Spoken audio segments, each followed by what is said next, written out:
Coucou tout le monde, c'est Sophie et bienvenue dans cette nouvelle vidéo.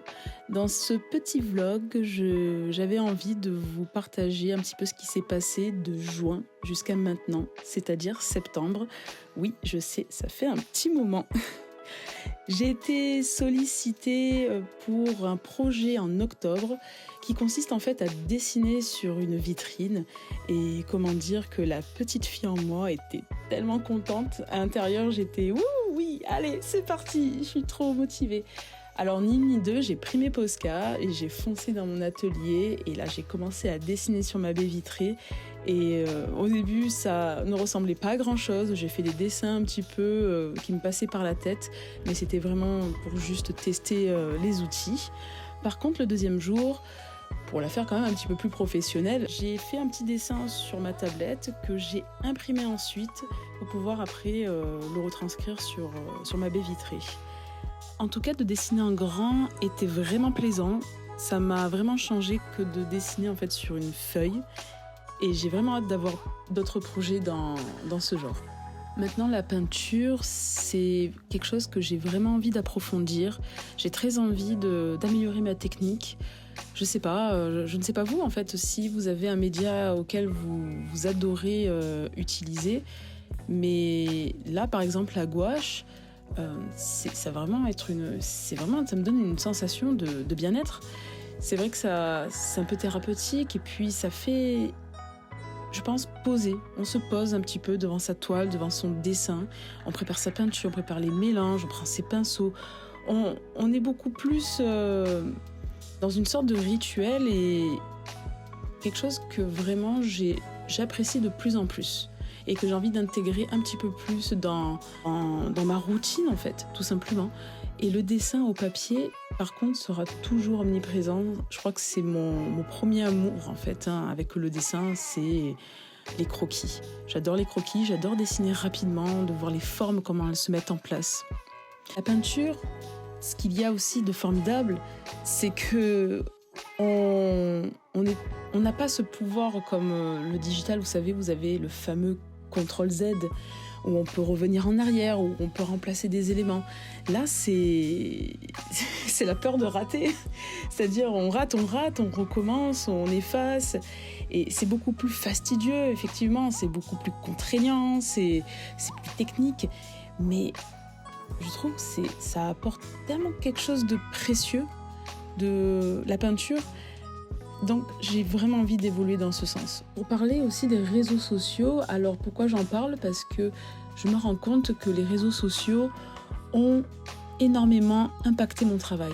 C'est-à-dire que c'est bien de voir ce que les autres font, c'est bien de voir un petit peu les tendances, mais le faire avec du recul aussi, parce que à force d'accumuler trop d'infos, vous savez, trop de tendances, trop de techniques, ou de se dire bah tiens ça fonctionne, bah tiens je vais essayer, j'ai l'impression qu'on se perd un petit peu. Il faut quand même faire des expériences, il faut être curieux et d'essayer de nouvelles techniques.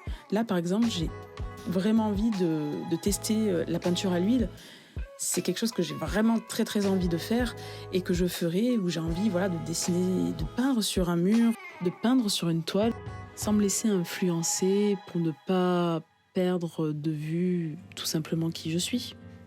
En août, c'était un petit peu le ménage dans mon atelier. J'ai essayé de consacrer un petit peu de temps à un petit peu réaménager tout ça, d'enlever des vieilles choses obsolètes comme ce vieux ordinateur et pour pouvoir créer en fait un petit coin mignon, une déco qui me ressemble un petit peu plus. Septembre, c'est la rentrée. Donc les enfants repartent à l'école, chez la nounou, et c'est un temps de pause, de calme, de rangement, pareil. On remet les choses un petit peu en ordre et allez, go, on continue sur la lancée. Il y a des petites choses en fait dans le quotidien qui m'aident énormément pour mon mindset, qui m'aident à me sentir bien, à me sentir un peu en joie pour ma créativité. Comme là, par exemple, ramasser des tomates cet été, c'était vraiment gratifiant. Et ça, j'ai adoré de faire ça. Donc on avait 2 pieds de tomates, c'était pour les enfants. Mais moi, en tout cas, ça m'a vraiment plu. Et après, je sais pas, se préparer son thé ou son repas. toutes ces petites choses qui peuvent vraiment m'aider à booster mon énergie et ma créativité. Des projets pro aussi qui vous parlent, qui vous passionnent. Ça aussi, c'est merveilleux de se lever le matin, de dire « Waouh, aujourd'hui, je vais travailler sur ça » et ça vous met en joie. Moi, je trouve ça que c'est magique. C'est comme ça que j'ai envie de vivre tous les jours. Ok, je suis pas naïve, je sais qu'il y aura toujours des hauts et des bas, mais accordons-nous un peu des moments de bonheur dans des choses simples. Alors, en parlant de mon petit univers, ce colis qui a été confectionné par l'Atelier du Loup Noir, c'est vraiment une pépite. Je lui ai commandé un petit miroir, mais alors déjà, ses emballages, c'est comme découvrir des petits trésors, c'est incroyable. Et ça aussi, ça me procure tellement de la joie de découvrir tout ça, c'est rigolo, on dirait qu'on est, à Noël, découvrir son petit paquet cadeau. Et j'adore tout ce qu'elle fait, j'adore tout ce qu'elle propose, je vous conseille vivement d'aller voir sa boutique. Et ce petit miroir, j'ai eu un coup de foudre. Je me suis dit, ça va tellement appuyer mon petit univers. Et je trouve que c'est tellement important. C'est des petites choses, certes, qui vous semblent peut-être ordinaires, mais pour moi, ça devient extraordinaire. Et j'adore. Ça rend bien, non? Je trouve ça trop mignon. J'aime trop.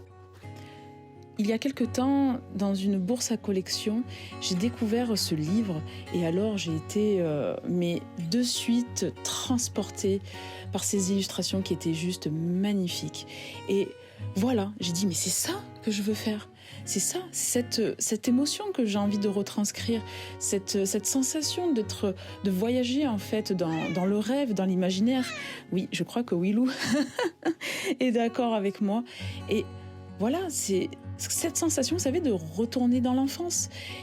Et je me dis, mais c'était tellement évident, Sophie, mais pourquoi tu t'en es pas rendu compte avant? Quand on a la tête dans le guidon, quand on est, on réfléchit à tellement de choses entre notre quotidien et tout, c'est peut-être pas évident. Mais quand on s'en rend compte, c'est là que tout change. Puis juillet, en fait, j'ai ouvert une boutique. Et alors ça me rend tellement fière. C'était un accomplissement, mais j'avais l'impression d'avoir fait le parcours du combattant pour ouvrir cette boutique.